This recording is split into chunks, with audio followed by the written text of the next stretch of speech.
Et on va parler emploi pour débuter ce flash car faire baisser le chômage dans la région, c'est l'objectif de Xavier Bertrand, nouvellement élu à la tête du Conseil régional Nord-Pas-de-Calais-Picardie. La semaine dernière, il lançait le numéro de téléphone gratuit Proche Emploi à destination des demandeurs d'emploi et des entreprises.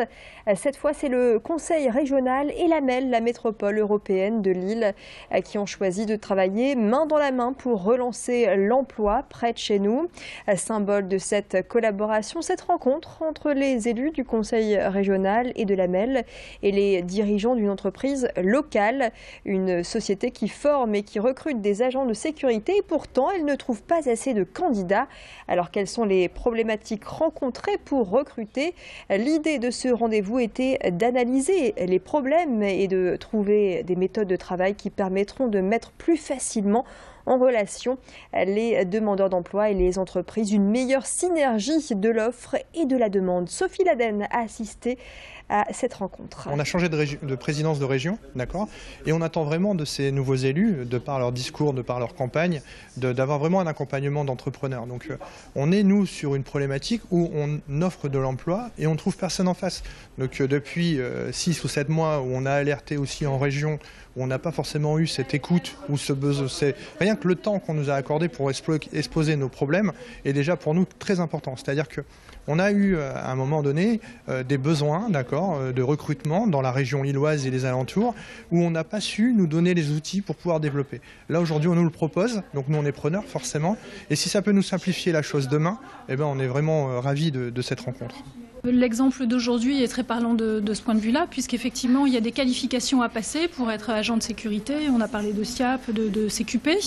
Donc la région est là pour financer ces programmes de formation. Donc elle a vraiment la valeur ajoutée dans cette mise en relation entre les demandeurs d'emploi et les entreprises. Et plus que jamais, la métropole doit ajuster ce couple région-MEL, puisque les métropoles sont extrêmement puissantes, sont des turbines dans les régions, de manière à être le plus efficace possible et surtout le plus agile possible. Parce qu'on a bien senti que dans l'entretien que nous avons eu, et oui, avec le chef d'entreprise, qu'on avait besoin d'avoir en face de soi des gens extrêmement agiles qui sont en capacité d'apporter la bonne réponse au bon moment. Avec des réactions rapides. Eh oui.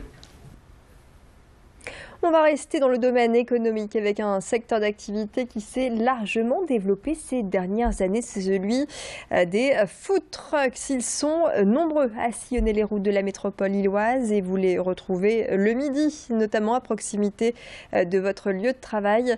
Ces restaurants ambulants proposent des plats simples à préparer mais souvent frais, des hamburgers, des salades ou encore des plats asiatiques. Will Vidal, 33 ans, ancien commercial, s'est lancé quant à lui dans un food truck mexicain. Il propose nachos et autres burritos. Un business qui lui permet aujourd'hui d'ouvrir son 3e camion. Et un exemple de réussite pour Will. Il aura fallu se démarquer de la concurrence, gérer les autorisations d'emplacement. Nous l'avons rencontré aux 4 cantons à Villeneuve-d'Ascq à l'occasion d'une pause déj. On s'est installé et c'est toute notre force et c'est l'essence même du business model. On est installé sur des zones qui sont de facto assez pauvres en offres. Voilà. Si tu prends effectivement l'exemple d'ici, on a Classe-Croûte pas très loin, on a Bonduelle en face, ça se résume un peu à ça. Aujourd'hui, on n'est pas forcément sur des zones qui sont très desservies et c'est notre force. On arrive sur des zones pauvres et on apporte un nouveau service. On apporte un nouveau service et en l'occurrence un nouveau produit.